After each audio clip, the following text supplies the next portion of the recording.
Okay, I think we can get started. So thank you to everyone who have joined us today. We are very happy to reconvene again for the third edition of the Africa Policymaker Webinar Forum, which is a platform that allows us to exchange information and knowledge from one country or another on specific policy issues on foundational learning.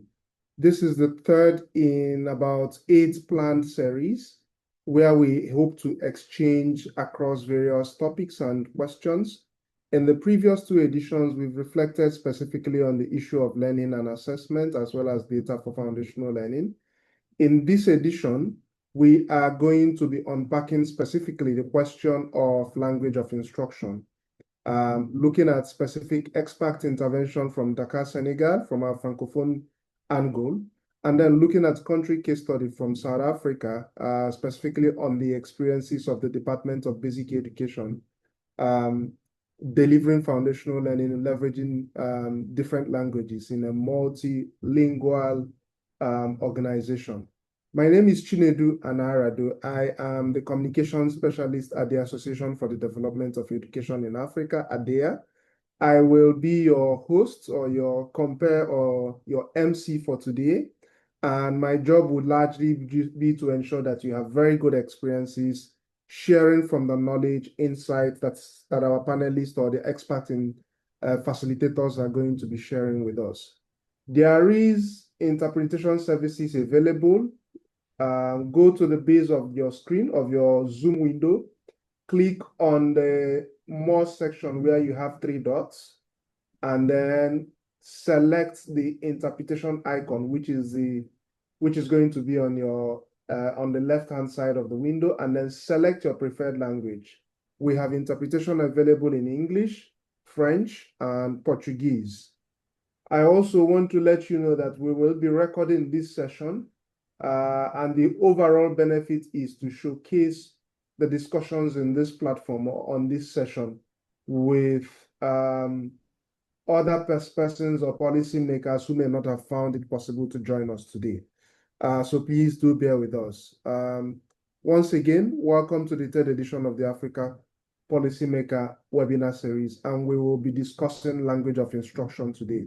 We want to see how this topic also links up with the key outcomes from the ADEA 2025 Triennial, and going forward, respective responsibilities and the works that you're doing in your ministries, linking up nicely with the upcoming Africa Foundational Learning Exchange, which will take place in Malawi later this year.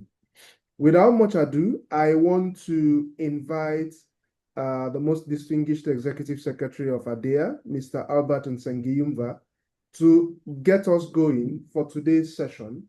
Albert is going to share some of his perspectives and thoughts on the matter.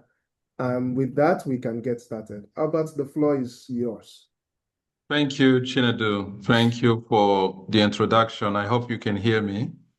Yes, we can hear you clearly. Thank you. Thank you. So, distinguished colleagues, and I can see a number of you connected, and I see others trying to connect as well. Policymakers here from across the continent. Again, I've seen a number of colleagues that I know from different countries, from Francophone to Anglophones, Cote d'Ivoire, Senegal. I can see people from Madagascar already connected, and others. So a very warm welcome to the third edition of the Africa Policymaker Forum. Today's session asks us to confront a question that sits at the heart of our education system.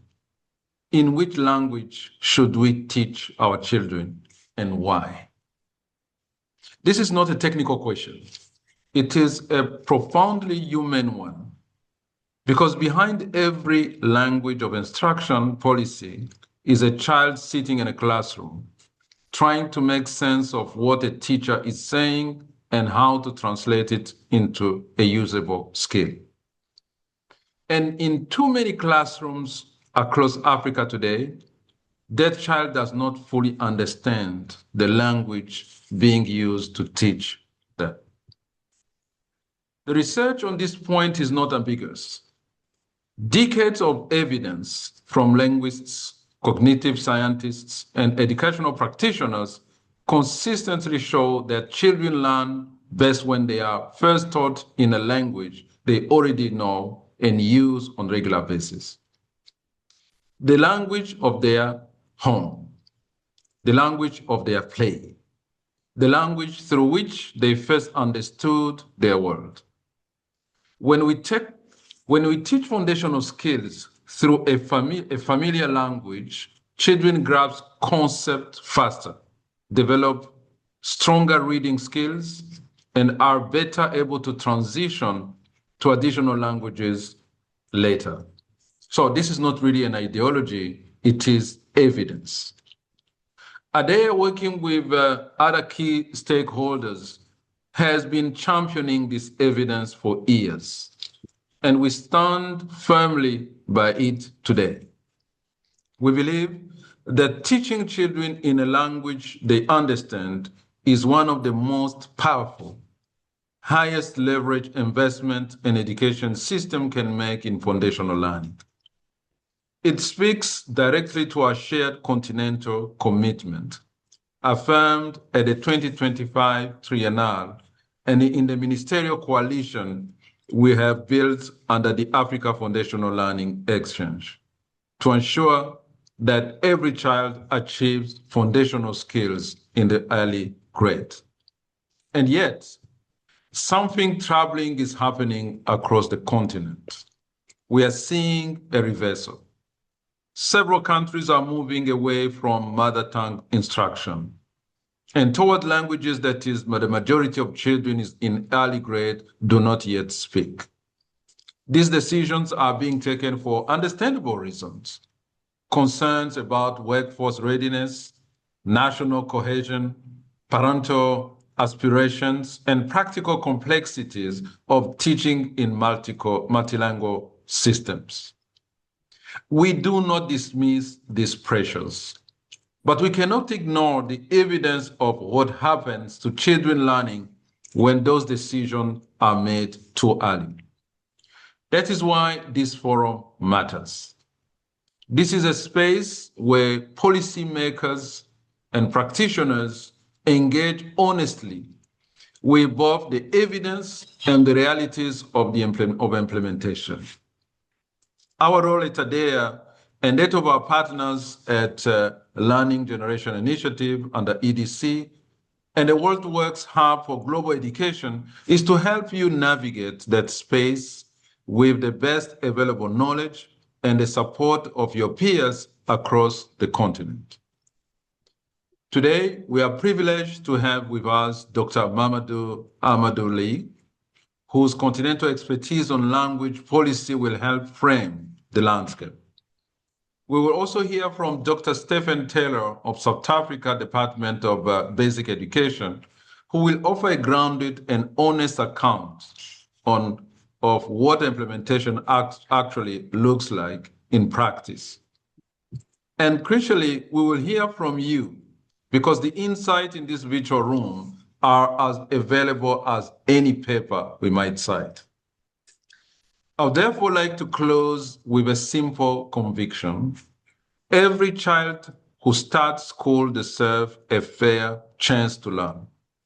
That chance begins with understanding what they are taught, and this is only possible if they are taught in a language they understand. The languages we choose as the languages of instruction either open their door or quietly close it.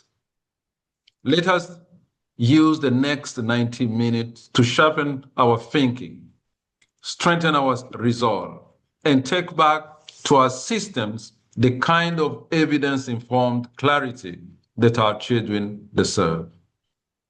Thank you again for your continued participation at this policy series. It was designed uniquely for you, and we look forward to your continued active participation in this and remaining episode of the series. Let us begin. Thank you. Thank you very much, Albert, for your very insightful and thought-provoking opening remarks. I think that I like the fact that we have to now deepen into understand exactly the implications of the question of language of instruction, especially as it concerns the ability of children to learn or not. Perhaps that could be one of the solutions that we are looking for in terms of ending learning poverty on the continent by 2035. Let me now transition immediately to the next session, but where we need to hear the first expert intervention from Dakar, Senegal. However, before he comes on, I would like to ask my colleagues to put up the questions for the poll. We would like to understand from you, essentially, what topic would you like for us to discuss at the next session of the Policymaker Forum. But we also want to know what you consider as the strongest motivator behind language of instruction policies. What do you think is the key crucial driver for countries to decide on what language with which to teach their young ones, their pupils? You can see a poll pop up in your screen. Make a selection of one of the answers and then select submit.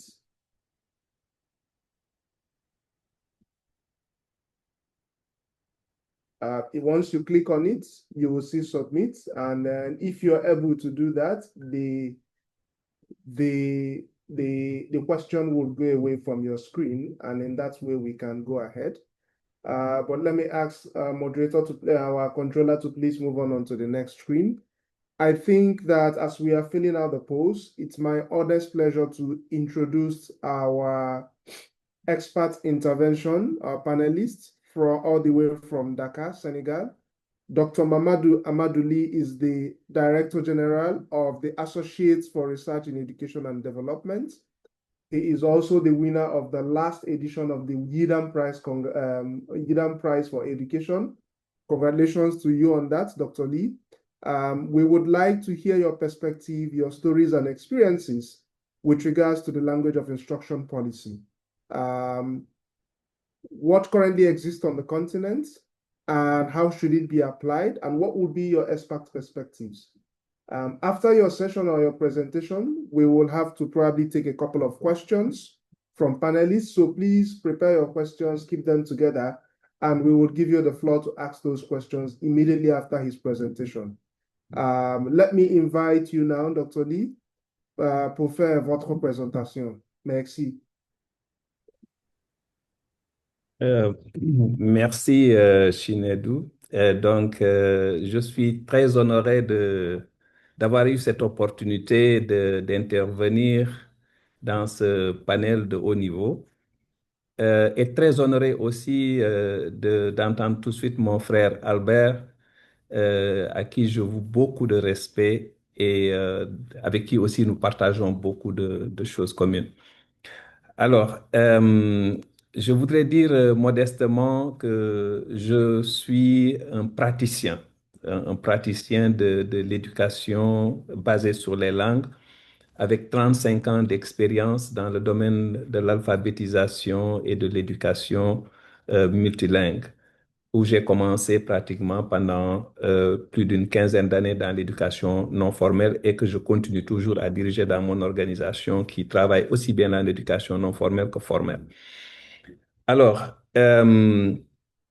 modestement, je parle d'expériences personnelles qui sont vécues au Sénégal, en Gambie, en Mauritanie, mais aussi je me suis beaucoup appuyé pour vous faire cette présentation de documents, de données qui sont issus de la Confémen, de l'IFEF, de la Banque mondiale, de l'UNESCO, pour au moins donner une situation globale de l'utilisation de nos langues dans l'éducation.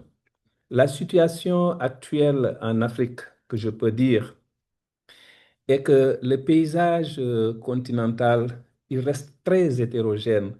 Il y a de l'utilisation des langues nationales. Nous avons des modèles centralisés, des projets pilotes, des approches nationales ou régionales de l'enseignement multilingue. avec environ 57% des pays africains qui ont adopté une politique d'éducation multilingue. C'est-à-dire que ça veut dire quoi? Ça veut dire 31 des 54 pays ont adopté une politique d'éducation multilingue, mais avec un écart très important qui persiste entre politique et mise en œuvre effective. C'est important de le dire et aussi nous pouvons dire que aujourd'hui 37% de nos, ça c'est des données que nous avons eues de la Banque mondiale, que 35% des apprenants dans les pays à faible revenu intermédiaire ne reçoivent pas un enseignement dans une langue qu'ils comprennent euh, ou qu'ils utilisent quotidiennement. Alors ça veut dire quelque chose. On verra ça au niveau surtout des résultats des évaluations. Et nous avons eu des données qui sont issues par exemple du PASEC de 2019, selon lesquelles le Burundi par exemple, qui performe largement en deuxième année où les tests est fait en Kirundi. Le pourcentage des élèves dans le niveau 4, c'est-à-dire le niveau expert de l'échelle des compétences en langue, place le Burundi à la tête des pays évalués en langue nationale, c'est-à-dire 39,8%. Il est suivi par le Madagascar qui vient à 35,4%, qui est aussi évalué en Malagasy. Nous avons aussi le Niger qui a été aussi évalué en 3 langues, c'est-à-dire le Haoussa, le Jarma et le français, et qui permet de faire donc une comparaison nationale.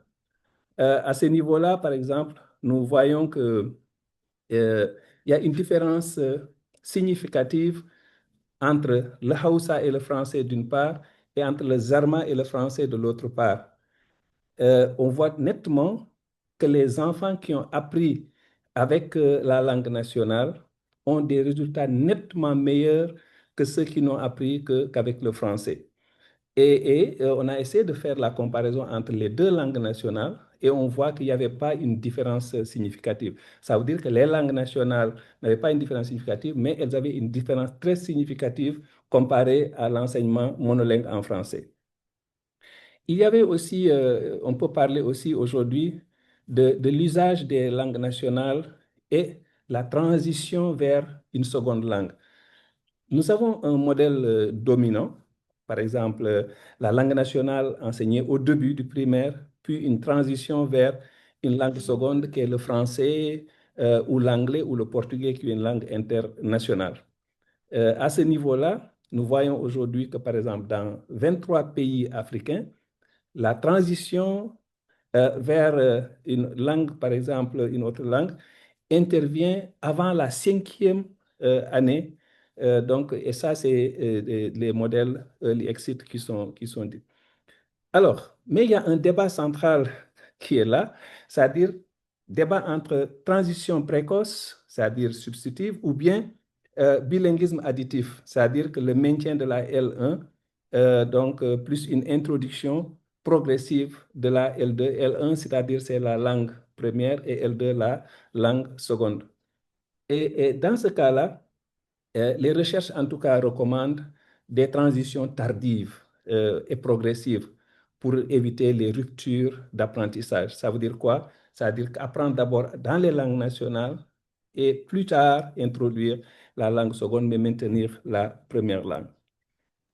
Alors, pour cela, nous pouvons aussi voir qu'il y a quand même des évolutions qui sont assez récentes qui ont été observées. Par exemple, le cas du Burkina Faso, avec une adoption ou une mise à jour des cadres nationaux. Bon, le Burkina Faso est dedans.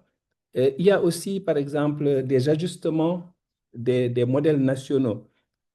Aujourd'hui, par exemple, je prends le cas du Sénégal parce que je vis au Sénégal. Je sais que nous avons aujourd'hui ce qu'on appelle le modèle harmonisé d'enseignement bilingue qui est enseigné pratiquement dans toutes les régions du Sénégal. 14 régions, dans toutes les 14 régions du Sénégal, les enfants apprennent par exemple la lecture et les mathématiques dans une langue qu'ils comprennent. Et ça c'est devenu une réforme nationale. Et je pense que ça a été même quelque part quelque chose qui a contribué au prix IDAN que j'ai obtenu parce que j'ai beaucoup contribué à ce travail-là.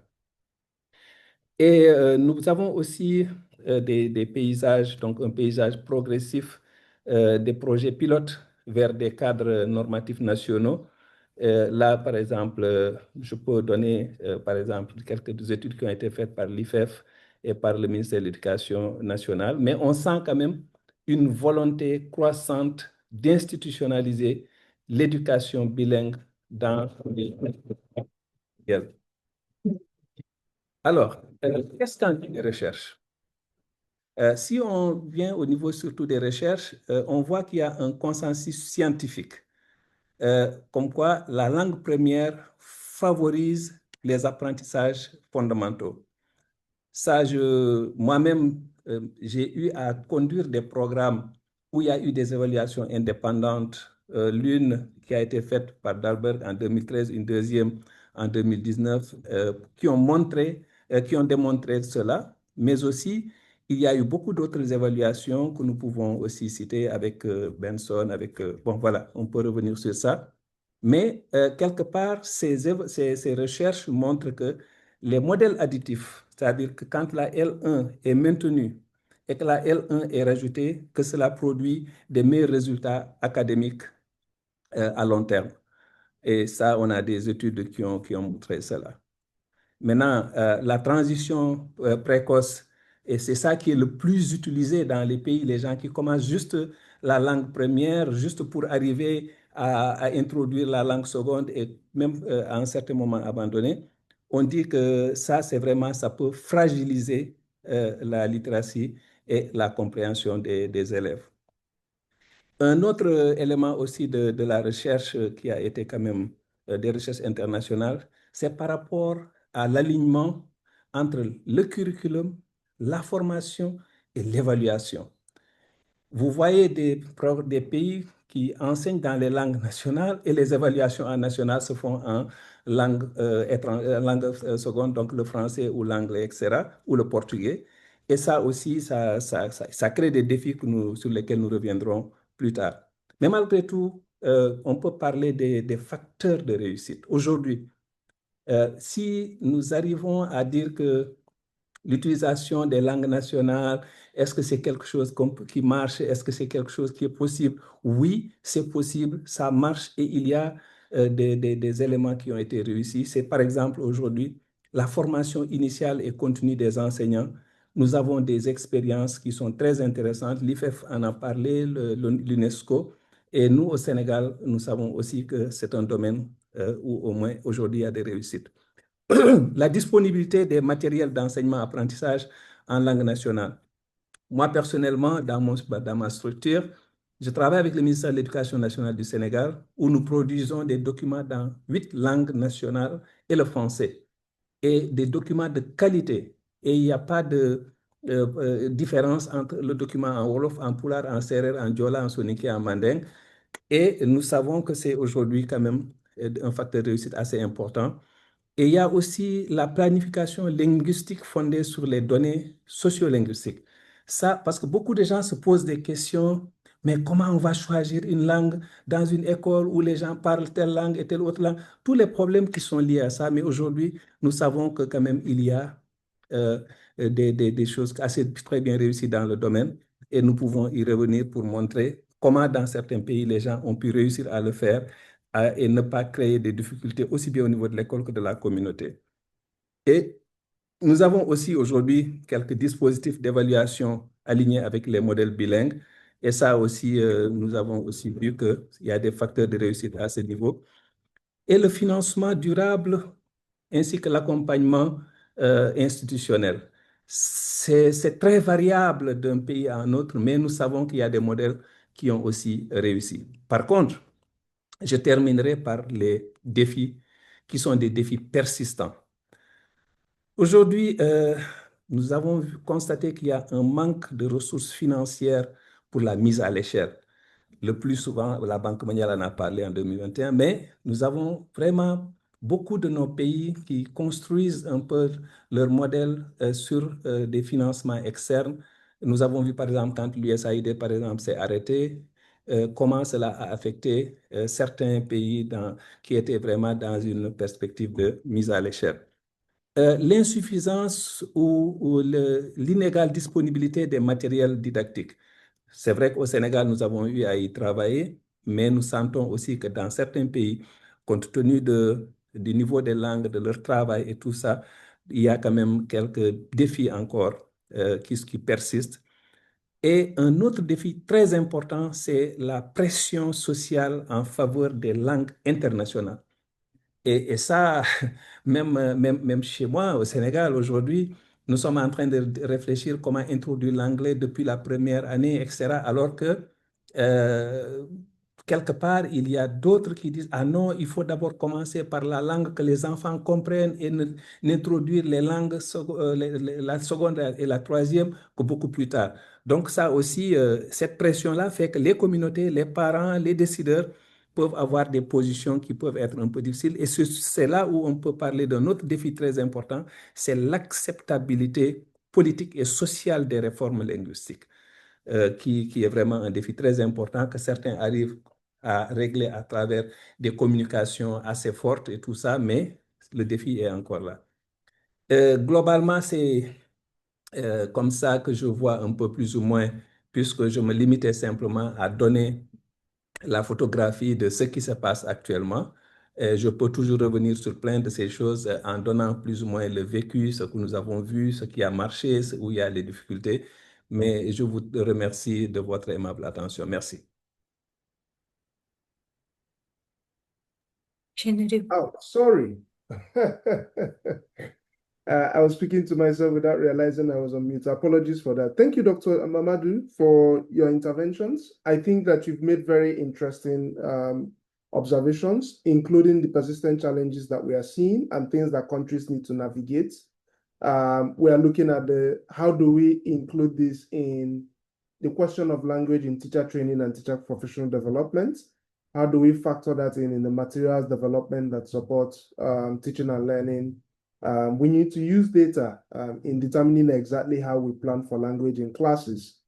Alignment with assessments, exactly around the questions of benchmarks. How do we benchmark that a child has improved in literacy if he's learning in his local dialect? If benchmarking tools are also in a foreign dialect? How do we also ensure sustainable financing for continue learning in preferred language of instruction?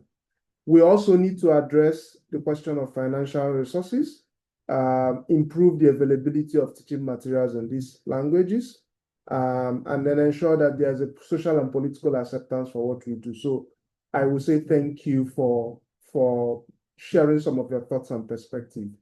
I know that you mentioned that you are very hard pressed for time, so it will be good to give you an opportunity to take some questions from our participants.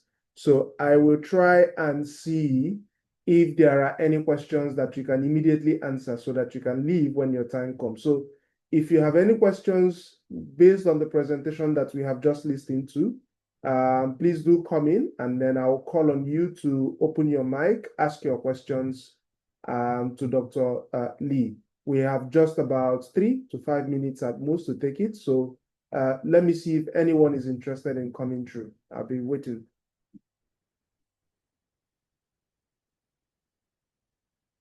Martin Kungania from the Ministry of Education, Kenya. You have the floor. Please come in with your question. Thank you. Yeah, thank you, Chinedu, and thank you, Mamadou, for that presentation. Yes, I think my concern is on policy and practice, because I know in Kenya, the ministry has adopted the multilingual instruction. That is one part of a policy, but practice is the challenge. And what is a major challenge in our case is the parental aspirations. And as Mamadou has mentioned, we need to think through how can we shift the aspirations of parents on the foreign languages. That the parents in Kenya feel the foreign languages are more useful to their children in this era of globalization. So parental aspirations is actually something that we need to think through. How do we turn back into where we are coming from? Thank you. Thank you, Martin. And I think that was more of a comment, a perspective. So maybe we'll leave it when the discussion's open and then we can unpack a little bit about that, especially on what looks like trying to ensure that people are prepared for a global world of work. I want to check to see if there's an additional question. Or otherwise, Dr. Lee, est-ce que vous avez des perspectives à ajouter? Je pense qu'il a donné un commentaire plus qu'une question. Si vous avez des perspectives à partager, priez de nous faire savoir. En attendant la deuxième question, si on a des participants qui voulaient.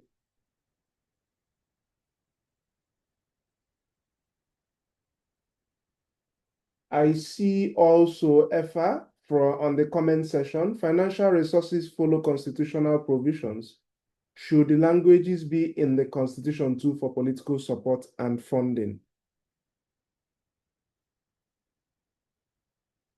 Dr. Lee, est-ce que vous voulez prendre cette question? Il dit que les ressources financières suivent les provisions constitutionnelles. Est-ce qu'on doit avoir la langue d'instruction dans la constitution du pays avant d'avoir un soutien politique, quoi?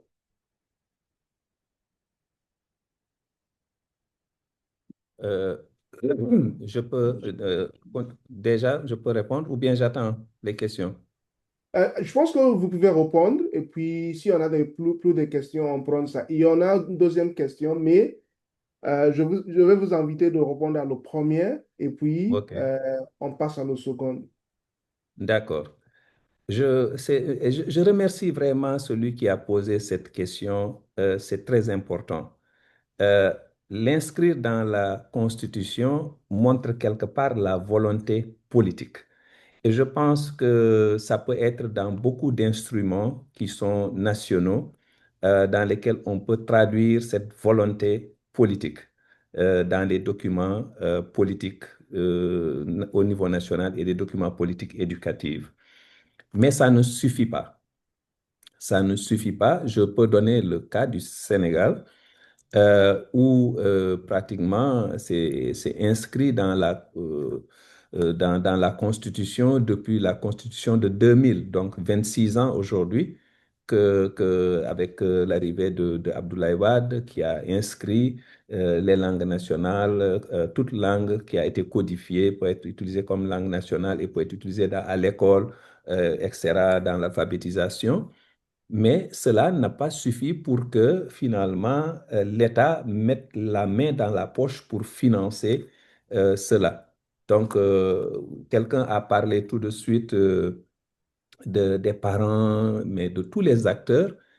Au-delà maintenant de cette volonté politique exprimée, il faudrait aussi prendre toutes les dispositions pour que ce soit une adhésion populaire, que que les communautés soient demandeurs, que les acteurs politiques soient bien préparés, soient sensibilisés, et que finalement, que même au niveau, que ce soit au niveau des acteurs éducatifs, qu'au niveau de l'Assemblée nationale et autres, que les gens puissent réclamer en disant, nous voulons un pays souverain qui utilise les langues, parce que simplement, ce n'est pas une question, et Albert l'a dit, ce n'est pas une question idéologique, mais ça va au-delà.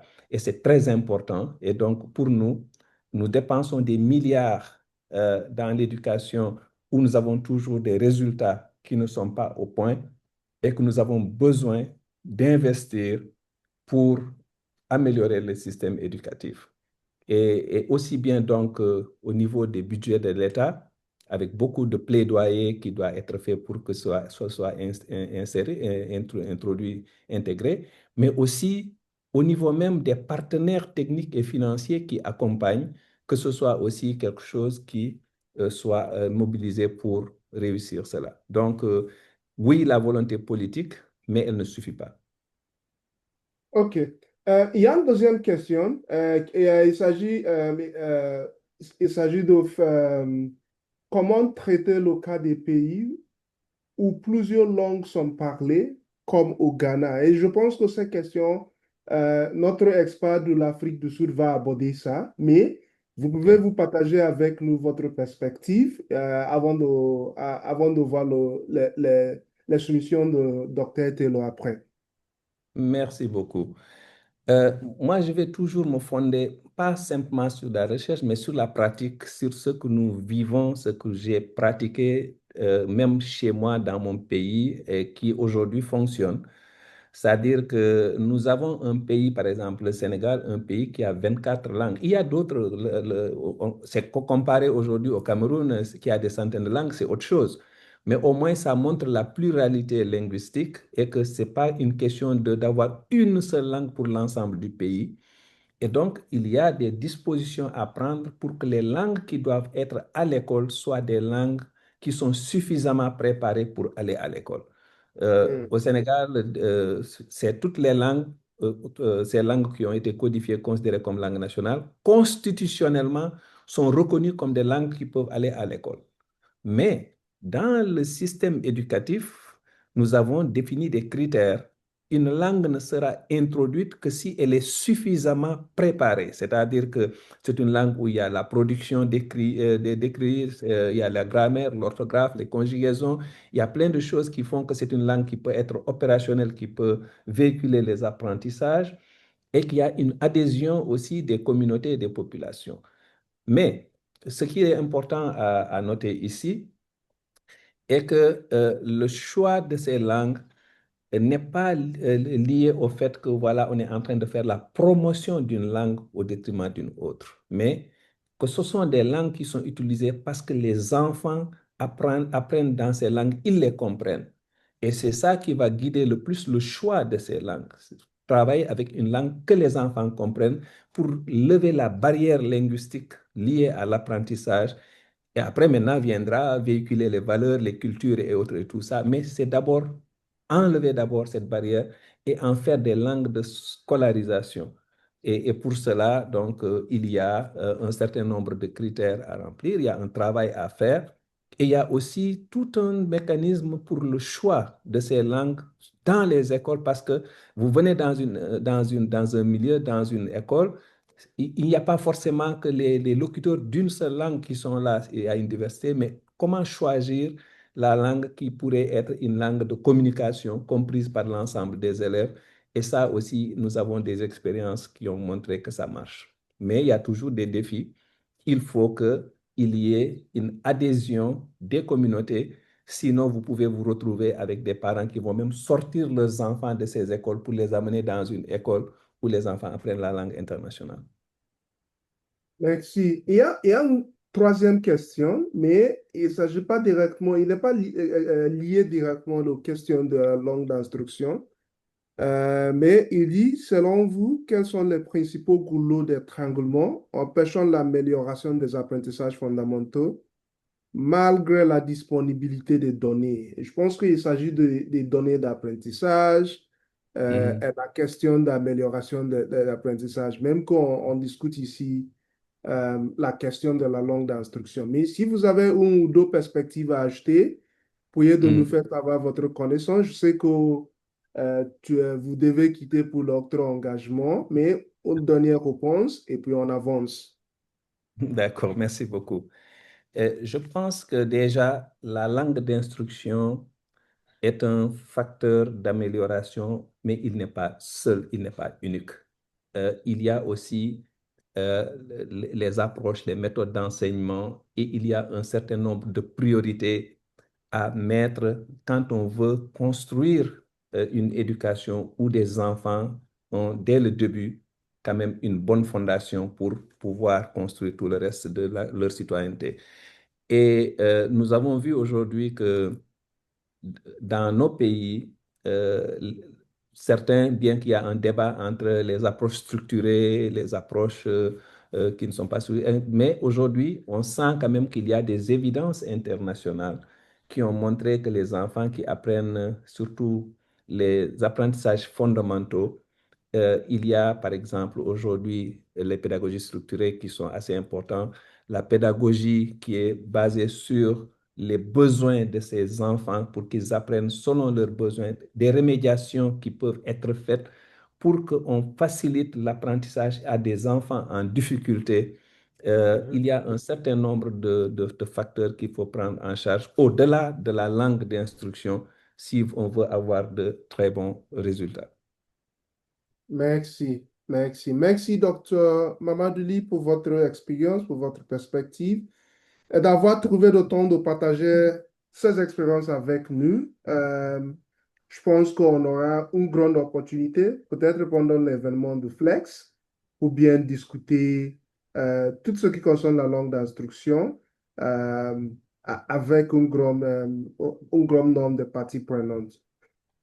We are going to proceed to the next set of conversations, but I also wanted to see if we can launch our second poll. I think our performance with the first one was, I think, about 31%, but for the next poll, yeah, we had 33% says to student outcomes as the key motivator for language of instruction policies. 17% of responses referred to workforce and global competitiveness goals, which to me reflects to ensuring we can teach children in the language that the world of work demands. There's also another 17% tie around the question of parental beliefs and preferences. But then, interestingly, resource considerations had 0 votes. The next one is national unity and political considerations, which suggests to me that countries want to deepen national cohesion, ensure that people are able to coalesce around some of their cultures, traditions, and way of life, and retain some of their traditional engagements or traditional languages and the things that make them unique. So this is an interesting finding. Let's put up the next question for the next poll, after which I will then invite our next expert panelist, who's going to be sharing country experience from South Africa. The next poll is asking, what is the biggest barrier to effective implementation of local language instruction in your context? Quel est le plus grand obstacle qui empêche la mise en œuvre efficace de l'enseignement dans la langue locale dans votre pays? Vous devez faire un choix, un seul choix. You're going to make only one selection. The first possible selection is political resistance and perceptions about language status. The second one is teacher language proficiency and deployment. The third one is around cost and complexity of materials of development. And the fourth one is managing multiple languages within one system. Please go ahead and vote, and then we can see what your thinking is before we proceed to the next question.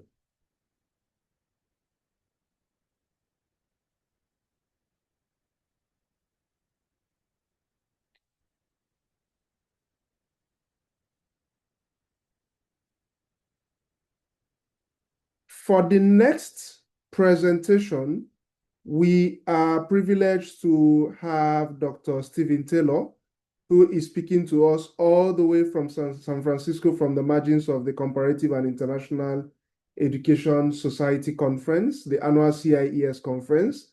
We know that you've woken up quite early to be able to join us, but South Africa has made significant engagements and significant progress around language of instruction. And I know that a recent publication that we just had unpacked specifically some of its efforts in using in improving literacy outcomes or setting benchmarks for literacy progress amongst children.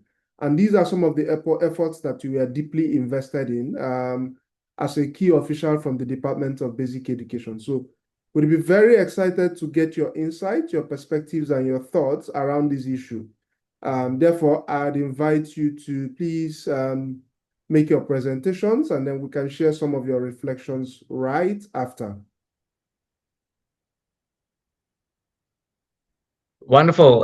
Thank you so much, and good afternoon, I think, in most people's cases, to you, Program Director, to the Executive Secretary of ADEA, to any honorable ministers and senior policymakers on the call.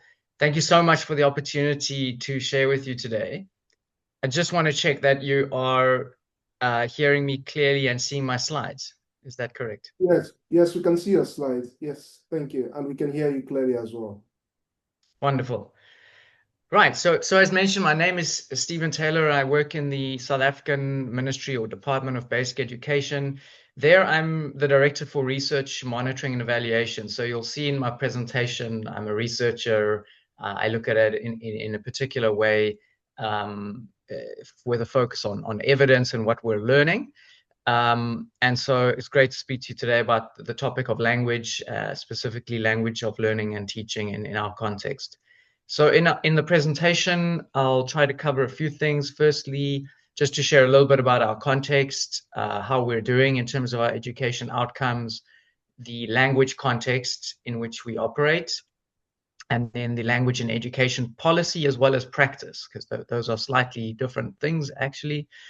And then I'll share a little bit of research evidence around the impact of language of learning and teaching choices in our context, and also the impact of different programmatic efforts to strengthen L1 teaching, L2 teaching, as well as share a little bit about a current reform that's underway, where we're trying to extend the use of mother tongue bilingual education beyond the early grades. So I'll share a bit about that current reform, some of the implementation work that's going on, implementation challenges and successes as we are currently rolling out a reform effort. So a little bit of background on education outcomes in South Africa. We are a country with very high access to schooling. Almost all 7 to 15-year-olds participate in schooling. But then when it comes to secondary school completion rates, we're sort of average or roughly on a par with other countries of a similar economic development. So about 62% of young people successfully complete secondary school.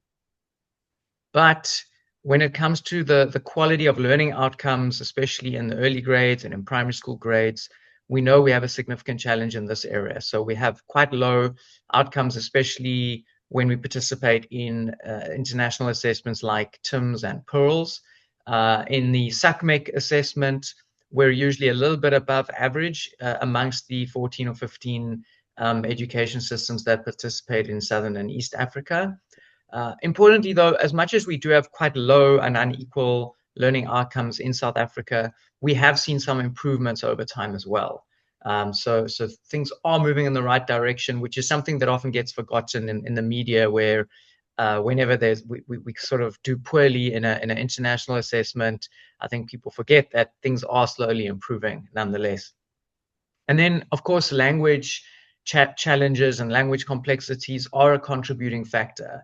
You know, the fact that at least beyond grade 3, most children are not learning through the language that they best understand, that is a challenge. It's a contributing factor. There are many other factors that contribute to our learning outcome challenges, but this is one of the key issues that we're dealing with. So that's a bit of the context. I have lots of graphs which say what I've just said, that I'm not going to dwell on for the sake of time. I'm a researcher, I love graphs, but I think it's going to be better to just speak to the issues today. So next aspect of our context is to just share a little bit about our different languages. So we have 11 official spoken languages, and then South African Sign Language is a 12th official language. We do have a few other even more marginalized languages that are spoken by quite small groups of the population, which don't have official status as such. And there is an agenda to also raise the status and profile and develop resources in those languages. But most of the challenge here in the first place focuses on just our 11 official spoken languages, which can be grouped into different language families. We have the Southern Bantu languages, which account for 9 of our 11 languages. And then there's the West Germanic languages, English, and also Afrikaans, which is largely derived from Dutch. And then within our Southern Bantu languages, we have 4 groups. Tshivenda and Xitsonga sort of stand alone within their own group. And then we have 2 groups with several languages, the Nguni languages, and then the Sotho Setswana languages. And we we've done quite a lot of work in recent times to try to understand things like reading development across the different languages, and do things like develop benchmarks. The program director mentioned that as some recent work we've been doing. And so wanting to understand what are important reading benchmarks in each language, noting that you can't just take reading norms and benchmarks that may exist internationally in a language like English, and just assume that the same, for example, words correct per minute as a measure of fluency would apply across languages. We have different languages with their different language structures, especially different orthographies. So some languages are conjunctive with lots of long words. Others are disjunctive with lots of shorter words. And so a lot of work has been going into working with linguists in the different languages to better understand what the early foundational skills need to look like in each language. Also, a lot of work to develop suitable materials that are grade appropriate, culturally appropriate, and linguistically appropriate for learning to read in the different languages. Then English is the most spoken second language. It's by no means the most commonly spoken first language, but it is the sort of main language of commerce and of business and of learning in secondary school and in post-school education and training. And this obviously creates a demand for children becoming competent in English. There's also research that shows that being proficient in English does have a big impact on your employability, on your earnings later in life. So there's an understandable demand to become proficient in English as well. In terms of the policy context, our language and education policy gives powers to the school governing bodies, which have a majority representation of parents and caregivers, but also school principals and teachers are on the bodies. They have quite a bit of power to decide on the language policy at the school. Although a small change has happened last year with a new piece of legislation that has given a little bit more power to the provincial education departments to intervene where they feel like the school is not making a choice that is suitably inclusive. So there's a slight policy shift happening recently there. But in general, the main practice is that schools decide what the language will be in the different grades. In practice, most children learn through home language, or at least the majority home language within a school, in the early grades, and then we have an early exit transition in grade 4. As I say, this is in practice because the policy context actually does allow for more mother tongue based education beyond grade 4 even, but in practice, the dominant practice, as I'll show you in the next slide, is that there's this transition from home language, from mother tongue to English as the language of learning and teaching that usually happens in the 4th grade. Although, as I'll show later in the presentation, there's currently a reform effort underway to extend mother tongue-based bilingual education to grade 4, to grade 5, and to grade 6. So to move closer to what would be a late exit transition. Just a point about our historical context, which is maybe I'm not sure if unique, but part of the overall context here is that we're now 32 years since apartheid ended, and under apartheid, education was very unequally provided. And one of the things that happened under apartheid, aside from just less spending on Black African children compared to white children, but there was actually more of an emphasis under apartheid on mother tongue education. And that shift actually happened in 1955. There was an extension of mother tongue education from grade 4 up to grade 6. And actually, there's been some long-term studies, a study by Erickson, that found that there was a long-term benefit for children in terms of their labor market and earnings by the year 1980, based on if they were affected by having more mother tongue education. So this is a kind of a curious story, or an interesting story, because although maybe the apartheid authorities had their reasons for things like more mother tongue based education, which were linked to their vision of more separate development. In a way, it actually was educationally beneficial, but because this was associated with education in an oppressive past, that has actually made it harder in the last few years to advocate for mother tongue education, because it was sort of seen as, do you want to take us back to apartheid where we don't have access to English, for example?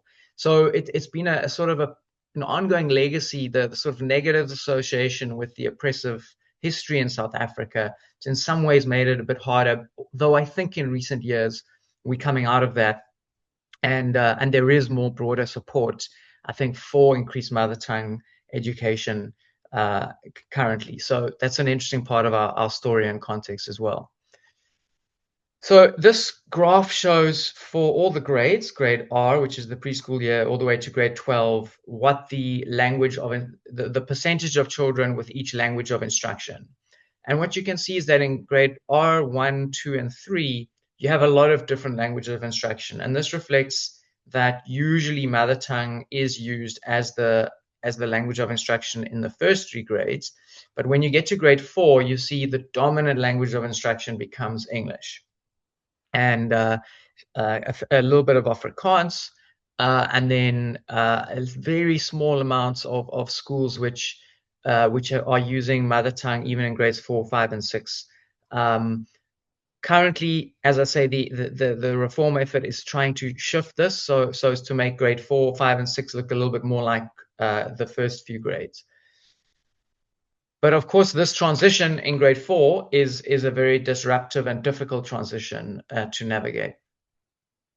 Then another important issue, which I think affects many countries and South Africa, is this question of, is there a match between the language of instruction and the learner's own home language? And this applies in this graph to grades 1 to 3, because obviously in grade 4 and beyond, when English is now used as the language of learning and teaching, or as the LALT as we call it, then there's often going to be a mismatch, and learners are going to be now learning through English, which is not their home language. But it's interesting to look at what happens in grades 1 to 3, where the practice is to use mother tongue, but what percentage of children then end up actually learning through their own mother tongue. And across the provinces, we have 9 provinces, you see that in most cases, it's about 80% of children have a match, which I think is better than in many other contexts, actually. We even though South Africa is a multilingual country with 11 languages, the languages are often quite predominantly located. So in one area, you find one language predominantly spoken, and then you move to another area and you start to find another predominant language. So it's only really in the province of Gauteng, which is a very urban province, where you see only about half of children have a match between the LALT and their own home language. And this is because Gauteng really is a very multilingual context locally as well. So in Gauteng, you generally have many languages of the children in one classroom, whereas in a province like Limpopo, for instance, you generally have one major language in a classroom. So educationally, a very multilingual classroom presents a different kind of challenge to a more monolingual classroom, which is usually what we see in some of the other provinces. This graph shows the same thing. So the percentage match between LALT and home language, but it divides the country up now, not into province, but into 5 socioeconomic quintiles, where quintile 5 is the most affluent schools, generally in the more urban areas, and quintile 1 would be your poorest schools. And what's interesting is that it's in the more urban, more affluent context that there's actually a lower match. And this is because it's in these contexts where more African language children end up in English speaking schools, because they're sort of in the middle class, they're more affluent, more urban contexts. And this creates a challenge of communicating the value of mother tongue, because if this group of people are the middle class, they're making it, they're in the urban areas, they're upwardly mobile, and they're choosing to learn through English, that does create a little bit of an advocacy challenge when we're trying to say there's educational benefits in the rest of the provinces and in the poorer, more rural contexts, especially, to using mother tongue. So that's part of the challenge that we have. Linking to that challenge, there's some research that a colleague and I did a few years ago now, where we wanted to measure the impact of schools that chose to go straight for English in grades 1 to 3 versus schools that chose to use mother tongue as the language of instruction in grades 1 to 3. And we did this a few years ago. And the outcome that we were interested in was, in this case, was English literacy in grades 4 to 6. So we were interested to know, does the language of instruction choice in grade 1 to 3 impact on your eventual English outcomes in grade 4 to 6? Now, the problem with this kind of comparison is that you can't naively just compare the schools who go straight for English to the schools who choose to learn through mother tongue, because usually in this context, the straight for English schools are more affluent in more urban areas, and therefore they usually do better educationally. But it's not because of the language choice that they're doing better. It's usually because of the more resourced environments that they come from, and many reasons that go along with where those schools are located. So what we did in this study is we used only schools that changed their language policy at some point in the years between 2007 and 2011. So now you're comparing children in the same schools who were differently affected by the policy in those schools. So their context is the same. They were maybe at school at a slightly different time, but in the same school. So you're getting rid of a lot of the other differences between schools that use straight for English versus schools that use mother tongue. And we found that there in fact was a benefit through learning in mother tongue, that once you're comparing comparable children, actually learning through mother tongue in grade 1 to 3 led to better English proficiency in grade 4 to 6, which is something that maybe would be counterintuitive for many parents, for instance, who would think that the best route to English proficiency would be to go straight for English. But it's actually not that surprising for many of the linguists. The theoretical expectations usually are that building a solid literacy foundation and learning the skills of things like reading through your mother tongue is actually like a bridge to learning a second language like English. And the data here really bore that out. In terms of our learning outcomes, I mentioned that we have low and unequal quality. And what this looks like in terms of something like reading through the Pearl study that we participate in is that in the last round, 81% of our children we found were reaching grade 4 without reading with adequate comprehension in their home language. And we've seen this in local assessments as well. We have a systemic evaluation, but recently, as I mentioned, we've been doing work to develop benchmarks for where children need to be on some of the early skills, the foundational skills of reading, because reading with comprehension is a really important outcome.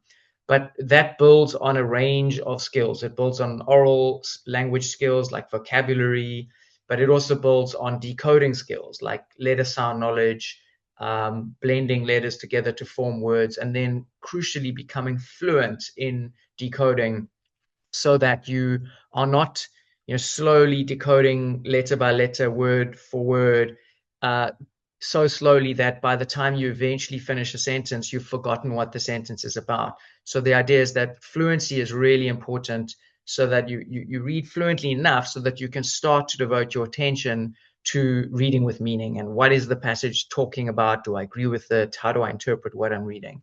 And so we developed these benchmarks, and then we ran something called the Funda Uphumelele National Survey, which was a nationally representative survey to see what percentage of our children in grade 1, 2, and 3 are reaching key benchmarks.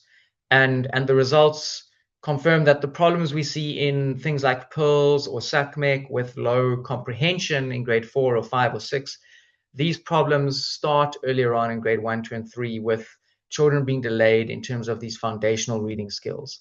So the results show that about just over 30% or about a third of children reached their home language reading benchmarks in grade 1, 2, and 3. And for English as a first additional language, it was a similar percentage, slightly higher percentage. But remember, these benchmarks were set at an additional language level, so they're not at a comparable level to the home language benchmarks.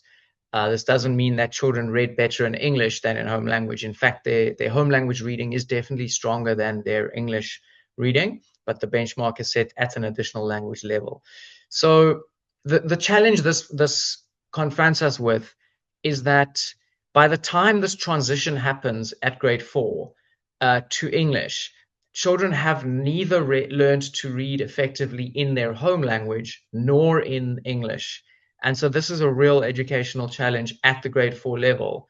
And it presents us with, I would say there's 4 ways to intervene to improve the situation, given that most children learn in home language in grade 1 to 3, then transition to English in grade 4, and are not ready for that transition, essentially.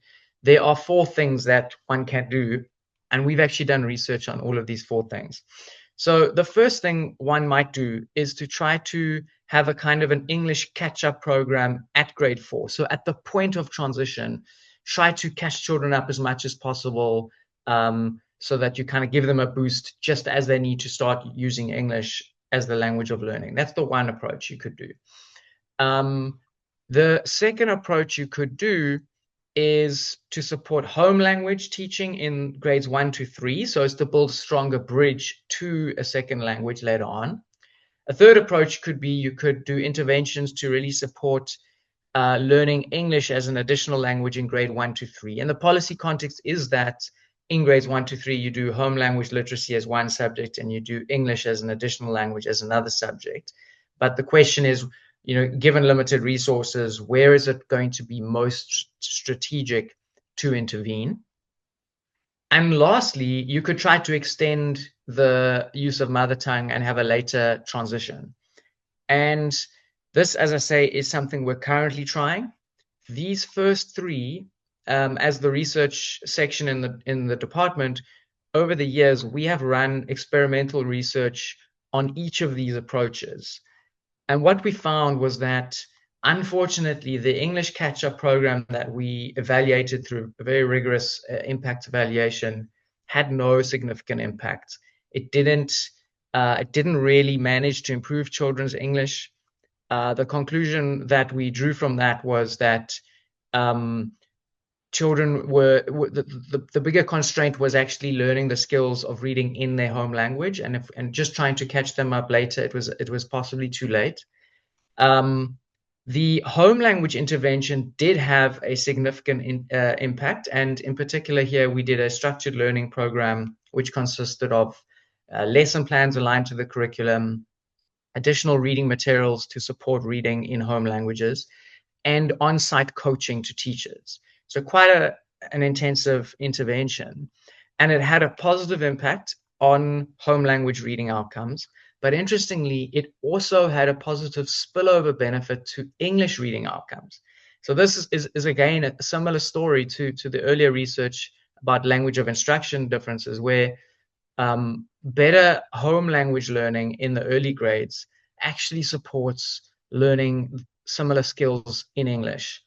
And those impacts have persisted several years later. We've been following these children who were part of the initial intervention between 2015 and 2017. We've been following them over the years, and they're more likely to stay on track in terms of not repeating grades, and even have better home language and English outcomes by, say, the end of primary school. So really exciting finding there. When we did almost the exact same type of intervention, so coaching, lesson plans, materials, but targeting English as an additional language in grades 1 to 3, we found that this same kind of intervention, it also benefited English, which was the primary outcome being targeted, but it didn't benefit home language. In fact, there was a slight negative effect on home language, maybe because English has a different and probably more complicated phonics system, which could have confused learners when trying to learn through home language. So what we've found is that, and actually the effect also was a bit smaller than the spillover effect through better home language learning. So putting all these together, we found that if you have limited resources and you want to roll out something like a learning support program to classrooms and teachers, intervening earlier in a home language was the most effective way to do that. I've got lots of graphs showing all the results of that, but I kind of knew that I wouldn't have time, so I've spoken through all those main results from these experiments that we did. I'd like to speak now in the last couple of minutes a little bit about the current reform that is ongoing to extend mother tongue-based bilingual education in grade 4, 5, and 6. And we're doing this through a staggered approach, where last year we targeted grade 4, this year grade 5, and next year grade 6. The initial focus has been on mathematics and natural sciences as two of the key subjects that are taught in this phase. So trying to shift the practice from using only English to teach these subjects to a more bilingual approach, making more use of mother tongue. And this has involved a lot of work, like developing materials, teacher training, and support. We've tried to do this both through online mechanisms and resources that teachers can access, as well as some face-to-face training. A big part of this rollout has also been on developing bilingual assessments. Here, the idea is that instead of children having to use just one language when they're taking an assessment, we're wanting to combine languages and offer translation, so you can access the question in both languages, so you can use whichever language you're best at and kind of even compare. We're trying to use new technologies to support this rollout, things like online teacher resources and online communities of practice. An idea here is to also use AI where possible to do more translation and to explore things like language recognition tools. So this is more aspirational at this stage, but there are ideas for how this could support the rollout. There's a lot of advocacy that's needed as well in the media, at a provincial government level, with school governing bodies and parents, at a higher education level, because one of the challenges is ensuring that we're preparing our teachers for a different policy environment. So teachers now need to be ready to teach using mother tongue in this phase and not in English, as they've always been trained. And so doing advocacy at universities is really important as well. Similarly, advocacy with NGOs who may be doing support interventions across the country, and even teacher unions are a really important stakeholder and therefore need to be very much on board with the reform. There obviously are also challenges. Funding is one challenge. Materials development, teacher training, these things cost money if you want to do them in a way that reaches enough classrooms in a direct enough fashion. Sometimes when there isn't enough funding, the kind of model for teacher support is a very much a cascade model where maybe district officials receive some training, and then the intention is that they then pass on the support to schools. But we also have constraints in the system, as I know many countries do, where you don't have enough district support officials at the middle tier, like your subject advisors and the people who monitor schools. They don't get to every school often enough. Maybe you visit a school once in a year, so it's the kind of support is inevitably a bit limited. So those are some challenges. Just coordination across the country, across branches, is also a challenge. Extending a reform like mother tongue-based education, it has implications for the teacher development branch, because they need to be rolling out a certain type of teacher support and training. It has implications for the materials development branch and those providing textbooks and workbooks, because the books need revising to make them more suitable for mother tongue and bilingual approaches. It has implications for people like me in research and monitoring what we're looking at. It has implication for the exams and assessments section, who are coordinating policy and developing assessments in different languages, and even others as well. So coordination is a challenge, but I think it's too important not to confront these challenges and make a go of it.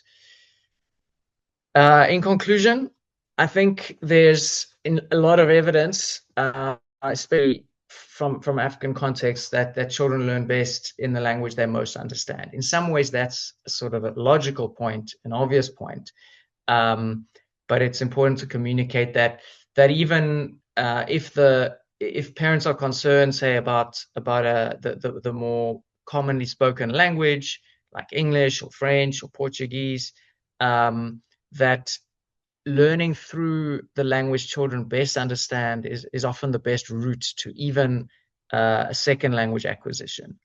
Though, of course, that's a sort of an instrumental argument for mother tongue education. There are also other arguments, rights-based arguments, identity-based arguments, national kind of reasons as well sometimes why L1 in mother tongue is an important thing to pursue. But I'm also aware that unlike in South Africa, there are contexts where there are languages where it's not yet possible for children to learn through their mother tongue. Maybe there just isn't enough language development that's happened, whether it's learning support materials that don't exist yet, or whether it's even the development of terminology, or the support from universities using those languages. And I just want to point out a really useful resource that the JEEP report has recently put out, where there's some really good guidance around what to do in a context where it's not possible currently for children to learn through L1. I put the link there, and they have like really interesting ideas like strategically using home language, even if mother tongue is not the language of instruction and the materials are not in home language, finding strategic ways to still, maybe even if it's just orally, use kind of bilingual and translanguaging approaches so that you can still use that resource that children have of their own mother tongue to support their learning, even if it's happening through a different language. If they are learning through an additional language, intensive oral language development is really important so that they have as large as possible a vocabulary, so that when they learn specific skills like reading, they know what those words mean. Teaching phonics differences explicitly. So in the different languages, sometimes the phonics approach is different, that the way where letters are pronounced differs, the rules are different across languages. So maybe highlighting that explicitly for children helps them understand that this applies differently in different languages. And then, of course, just lots of practice in reading. For us in South Africa now, the current priority is firstly to improve learning to read in the foundation phase, so in grades 1 to 3. To quickly round up, Stephen. We have a very short window. Yeah. Absolutely. We recognize that improving learning to read in grade 1 to 3 through home language will essentially support the mother tongue-based bilingual education reform in grade 4 to 6. When it comes to supporting English as an additional language in the early grades, the focus currently is more on developing their oral skills like vocabulary. And then we have a province like Gauteng, where we also have the more unique multilingual challenge of many languages in one classroom. So that's a little bit about what we are learning and doing in South Africa, and I look forward to some discussion and hope this is interesting. Thank you so much. Yeah, thank you so much for a very well-packed, detailed presentation. I think that this reflects the sort of experience that we envisage or look forward for amongst practitioners who actually lead some of their efforts and the works that they do, backed by coherent and sufficient data, interrogating and probing issues, and ensuring that they are guided exactly by evidence and in terms of what to do. So thank you so much, Stephen. We really, really value some of the experiences and insights coming from South Africa. And I'm hoping that countries who are with us on the call are able to tear into some of these presentations, query some of the numbers, experiences that you've had, with a goal of trying to understand how to make things better on their own.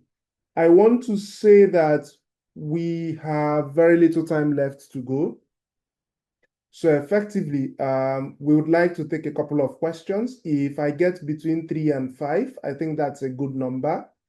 And then we can take some of the closing perspective and reflections, including what countries may need to take forward, and call it a day. And knowing exactly that we've basically dragged you out of bed very early in the morning, in terms of the location where you are. But let me ask colleagues on the call, country experts, policymakers, please do raise up your hand to ask a question if you have any. And I'm looking specifically at those who have started implementing some form of catch-up efforts just to bridge the gap in terms of learning. Those who are struggling with regards to finding a balance between education systems in urban and rural areas. How do we balance out those who are probably learning with the popular European languages and those who are still caught up with some of their local dialects? And then how do we also strike a balance between political and social desires for local dialect instruction, and then also preparing their young ones for the world of work? So feel free to let me to come into the unmute yourself and ask your questions, or raise up your hand and I'll bring you in if you have any question. The floor is open. I had one. I put it in the chat as well. I was curious as to what specifically was happening in grade 4 with the pretty abrupt transition to English language, and if anyone has done any deeper research into interviewing teachers or schools or parents as to why they switch at that point, and fairly aggressively too. Thank you. Yeah, and I think, thanks, Karen. I think one thing I also jotted was to understand to what extent there's a section that spoke to about monolingual and multilingual classrooms, to understand exactly to what extent did the performances vary, and what does that insight or evaluation suggest to us in terms of what give us the best outcome. And I also see Martha Odundo from the Ministry of Education Kenya has her hands up. Martha has just concluded a very successful foundational learning conference in Kenya. And I'm sure probably a couple of insights from that area could come through her question. Martha, please, you can unmute yourself to ask a question or share your thoughts or comments. Hello, good evening. Good evening. Yeah, my question is, if countries have experience in handling the issue of teacher, like in a case of Kenya, then all the teachers are recruited from one central point, and it's as per the government rule that they can teach anywhere. So you may find the teachers of the lower primary maybe being posted in areas, especially in rural areas, where they don't know the local language or the language of the catchment area. Then what is the experience with other countries in terms of policies set by the governments? How have they overcome this challenge? Because then in Kenya, that would mean localization, which at times we encourage that teachers must not necessarily be localized. They can also be localized to teach in any area of the country. Thank you so much. Yeah, your question is well noted. And I think this is a very crucial question where we are trying to drive a certain language of instruction, and then you do some kind of a central engagement of teachers and then send them out. Just some effective thinking in terms of how we do some of those balancing in terms of getting the system working. I want to see if there's any additional question before I ask our experts to come in with some of his insights in terms of what his country. Any more questions? Otherwise, I could ask Dr. Taylor to come right back in with some of his thoughts. Sure. Thank you for the good questions. So firstly, the question about why is there such an abrupt transition in grade 4? My understanding is it's a small p policy that in grade 4 there's been this transition in that the official policy does allow schools to choose the language of instruction, but the kind of small p policy which has led to dominant practice is essentially what is emphasized through things like the materials that are developed and available. If you provide materials that are in English, then it's hard to insist on a mother tongue based approach if maybe the materials haven't been developed across the subjects yet. It's sort of it's just been something that's sort of almost snowballed to the point where this is the dominant practice. So that's a part of the story there. Then there was a question about the impact of a multilingual classroom context compared to a monolingual classroom context. I think it's difficult to, I'm not aware of any research that's sort of isolated the causal impact of, as you increase the sort of a measure of multilingualism in a classroom, what impact does that have on learning? But maybe one piece of evidence which relates to the question is that in the Gauteng province, where there is a lot of multilingual classroom context, you see that the reading outcomes are quite poor in grade 1. They get a little better in grade 2, and they get better in grade 3 and 4. So Gauteng, which is it's a more urban, more well-resourced context, so ultimately does do better than most other provinces. I think it sort of means there's a bit of a delay. So maybe some of the initial reading skills take a bit longer to develop, so that could be a reflection of the multilingual context there. And then there was also a question about teacher language and whether that's always a match to the language of instruction or the language of the community. Again, it's usually in the more multilingual contexts like the Gauteng province, like the more urban centers where you see more commonly a mismatch between the teacher's language and the language they need to teach through. In the deeper rural provinces, usually there's a match. 95% of the time there's a match between the teacher who's usually from the area, speaks the same language as the children. And even if it's not their first language, the teachers are often quite good at a range of languages. So that is not too much of a problem. Universities are quite spread out across the country, so we don't have only one central university.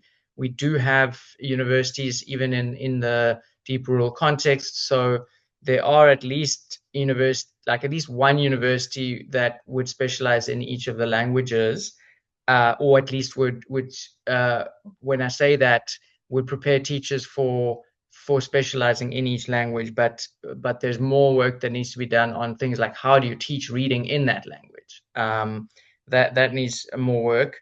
And there are teacher shortages developing because there aren't enough of those universities. And teachers also have aspirations. I think many teachers want to move to the more urban areas.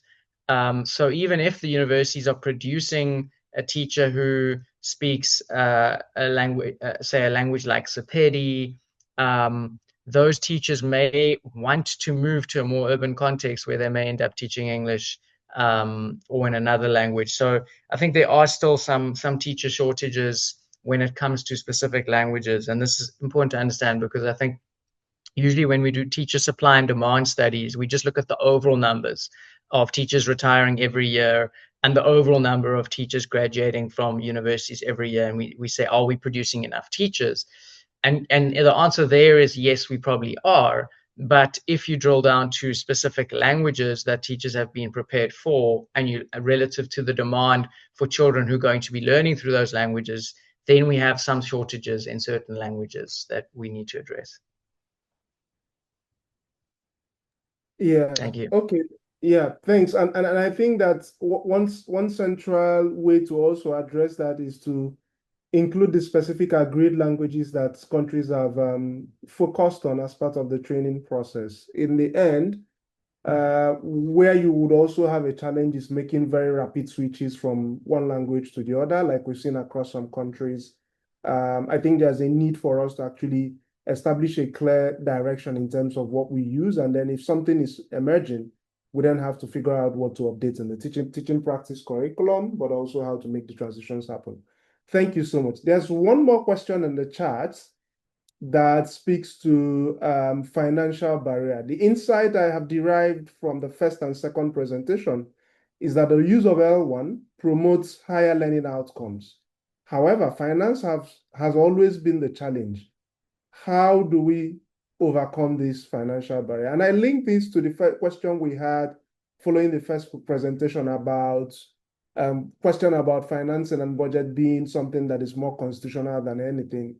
But where do we stand now? Beyond what came from the national budget or national pockets, how creative did the system in South Africa get to be able to meet some of the financial needs? And what could countries think about differently when approaching some of these challenges? I'm guessing that this is actually what could be a useful answer or a useful way to think for countries. Yes, no, finance is definitely a challenge. It always is when wanting to roll something out. And I guess the main financial barriers are in things like developing the languages, developing materials in the languages for learning and teaching.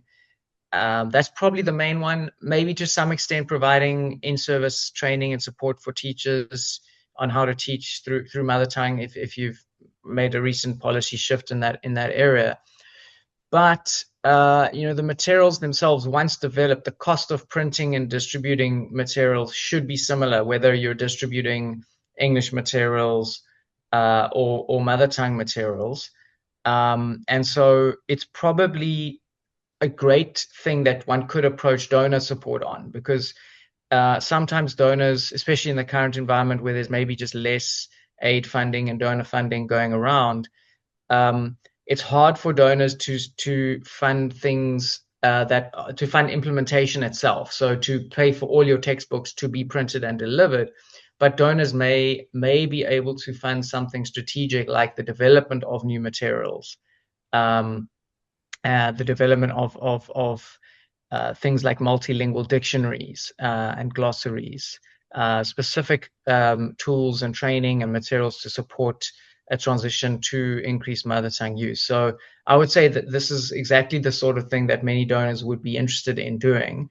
And because it's not program support as such, and it's not paying teacher salaries or paying for the distribution of all the materials, it's not at such a price tag that donors can't come in with. So I would say definitely donor support. I think a lot of the big donors do believe in mother tongue education, and I think would be amenable to being approached to support some of the things that need to be done to catalyze, to get things going, some of these enabling conditions.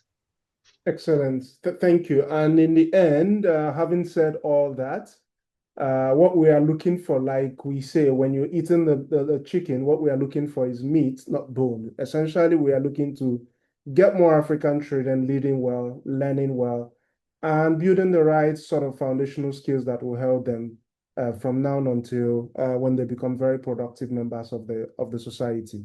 Dr. Taylor, thank you so much for the effort you made, the engagement you had, the perspective and knowledge you shared, the experiences that you also extended to every other policymaker on this call. I think that we will be coming to learn more as we advance this whole engagement. We also know that you woke up quite early to be able to make this happen. On that regard, and on behalf of the LGI and ADEA team, we want to extend our heartfelt gratitude for pulling this off. Colleagues, I know we are both timed by as much as 8 minutes. But you will tell me that you will know that with the sort of exchange we've had, 8 minutes is a little time to extend a little bit further to gain some of the insights that we've seen. But then we also have to respect people's time and the fact that some other people need to drop off the call to get onto some other things. That said, I think we've done with the question and answer question. Carrie, do we still have another poll? Otherwise, we can show the result from the last poll before we basically wrap up. I'm aware also that Albert is still on the call with us, so maybe I could go to him for some additional closing thoughts before we wrap up. So we asked the question, what is the biggest barrier to effective implementation of local language instruction in your context? And there were four options. Option one is political resistance and perceptions. Option two is teacher language proficiency and deployment. Option three is cost and complexity of learning materials development. And the fifth one is managing multiple languages within one system. And it appears to be the one with the most responses. So systems are thinking about how to manage more than one language. And then the next one is thinking about the financial implications of such a decision before you go into the questions of if there are political implications and how do you manage the teacher development process, improve their language proficiency and deployment. Excellent contributions, excellent thinking, and it actually shows some sort of chronological procedure or process when put side by side with some of the things that we've learned. So with that said, I hope we've learned a lot.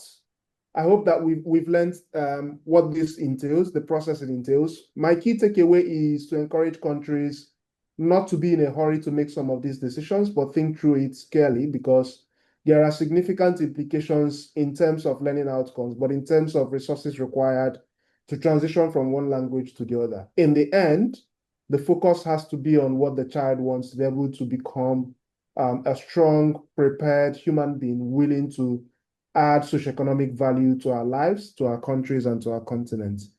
Carrie, please come in with any housekeeping questions before we wrap up.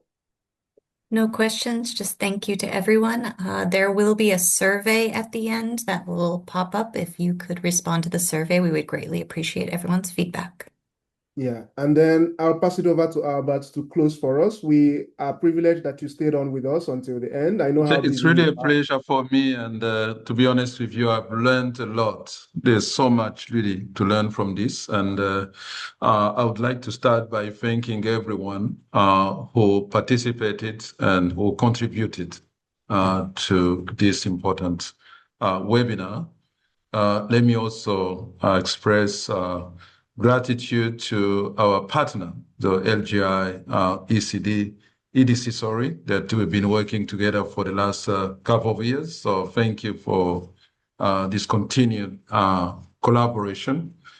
One ask is actually because we're no longer talking about evidence. I think we've gone beyond evidence. It's about translating evidence into practice. And we have got some good lessons from this webinar. So mine is really to see how we proceed. So having this community of practice where countries share insight, innovation, and others, and lessons. How do we make sure, for example, during the upcoming Flex in Lilongwe, we can have a side event, again, in person, probably a possibility for hybrids, to share again some of those really incredible lessons that we're learning from here, and also to advocate. So I wish we can actually have interaction with some of the policymakers that have shifted back into international languages. So understanding, and I like the point that I raised, there may be some good reasons, but it's really very interesting to interrogate those lessons and understand, what it takes to move from an initial idea of focusing on mother tongue and move back again to an international language, while evidence is telling us completely reverse. So that's really one of the discussion I would like to see happening during the upcoming Flex. So looking forward to our next APF series and wish you all well. And thank you again, Chinedu and colleagues, for such a wonderful webinar. Thank you. Thank you, Albert. And we plan to actually hold a session at Flex with all the policymakers on ground, and then we'll see how to make that happen. Sure. Yeah. Thanks a lot. Yeah. On that note, colleagues, enjoy your lunch, enjoy your early dinner. We are grateful to have had you here. Have a wonderful morning, afternoon, and evening. Goodbye.